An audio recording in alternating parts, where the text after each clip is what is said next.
All right, let's get into a pretty wild idea, one that's all about you and art. It all kicks off with this quote from the German artist Joseph Beuys. So, Beuys talked about an expanded concept of art, but what's that even mean? For him, creativity isn't just for artists. It's everywhere, in everyone. He broke it down into two parts, shaping your inner world and shaping the world around you. So for decades, this idea of a person being art, it was just that, an idea. And that's where an art collective called the Joblin Factory comes in. And get this, they say they're the only true successors to what Beuys started. Their mission? To take his abstract idea and make it incredibly, shockingly real. And the way they do it is through these things they call memento multiples. Yeah, they pull some wild stunts, like crashing major art shows with their own guerrilla exhibits.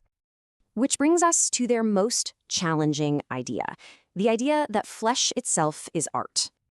Co-founder Jack Joblin has a pretty wild way of explaining this.